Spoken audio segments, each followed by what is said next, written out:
हवन करते समय क्यों बोला जाता है स्वाहा? हिंदू धर्म में कोई भी अनुष्ठान और शुभ कार्य को हवन या यज्ञ के बिना अधूरा माना जाता है, फिर चाहे वो घर में सत्यनारायण की कथा हो या किसी नए काम की शुरुआत।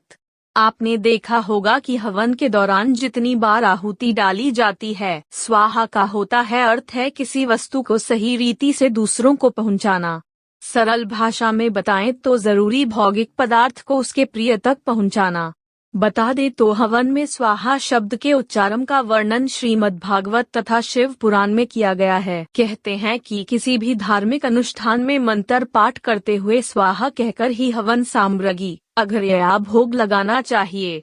आपकी जानकारी के लिए बता दें कि वास्तव में स्वाहा अग्निदेव की पत्नी है, इसलिए हवन में हर मंत्र के बाद इनका उच्चारण किया जाता है। दरअसल बात यह है कि कोई भी यज्ञ या हवन तब तक सफल नहीं माना जाता है जब तक कि हवन का भोग देवता ग्रहण न कर लें। लेकिन आपको बता दें सभी देवता भोग ग्रहण तब कर सकते हैं जब तक उसको अग्नि के द्वारा स्वाहा के माध्यम से अर्पण न किया जाए। पौराणिक कथाओं के अनुसार स्वाहा दक्ष प्रजापति की पुत्री थीं।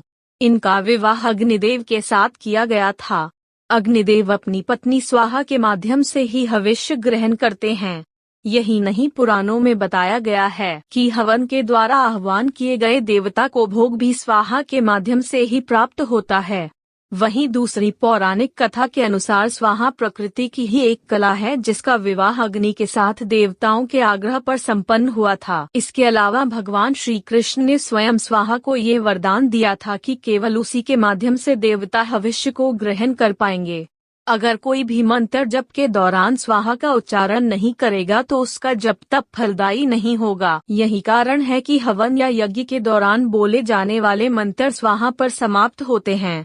धार्मिक मान्यताओं के अनुसार यज्ञ में हवन सामग्री के साथ खीर, पूरी और नारियल आदि चढ़ाया जाता है। माना जाता है कि हवन में इन चीजों को अग्निदेव को समर्पित करने से भोग देवताओं तक पहुंच जाता है। इस जानकारी को ज्यादा से ज्यादा लोगों तक शेयर करें।